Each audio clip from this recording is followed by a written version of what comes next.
Yesu ariho ubu ni muzima.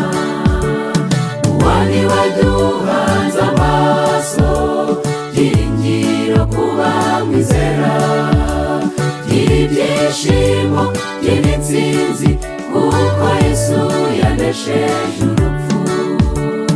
Uhangayikishijwe n'iki ko Yesu yanesheje urupfu?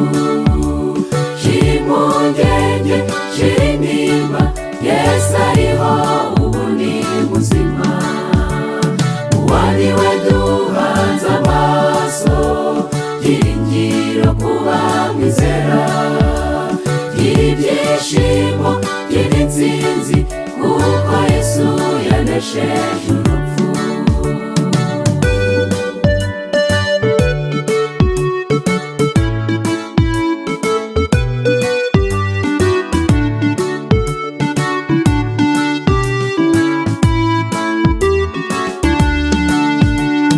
Mbega inkuru inejeje umutima, kuzuka k'Umukiza kongeye gutuma duhabwa agaciro binyuze muri ayo maraso ya Yesu Umukiza.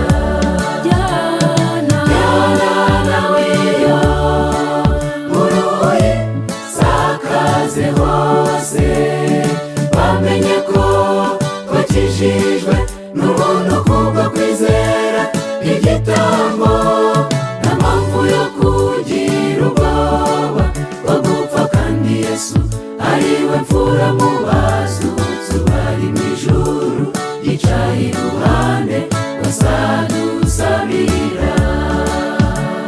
Uhangayikishijwe n'iki ko Yesu yanesheje urupfu?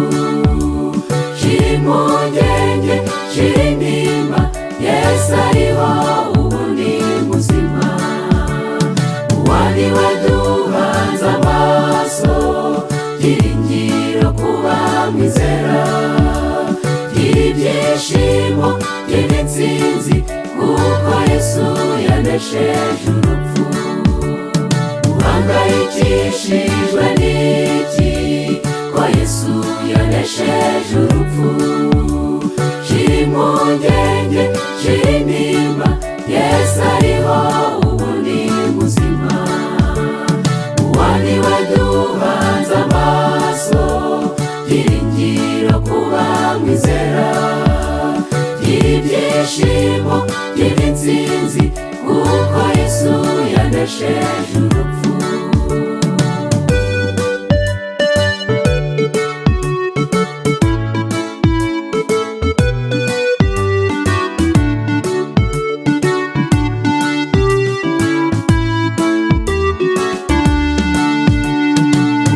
Uhangayikishijwe n'iki ko Yesu yanesheje urupfu? Shira impungenge, shira intimba, Yesu ariho ubu ni muzima.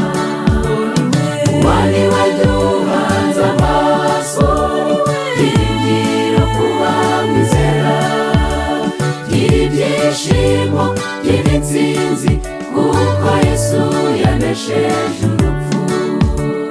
Uhangayikishijwe n'iki ko Yesu yanesheje urupfu? Shira impungenge, shira intimba, Yesu ariho ubu ni muzima. Uwani waduhanze amaso, byiringiro kuba mwizera, ibyishimo by'intsinzi kuko Yesu yanesheje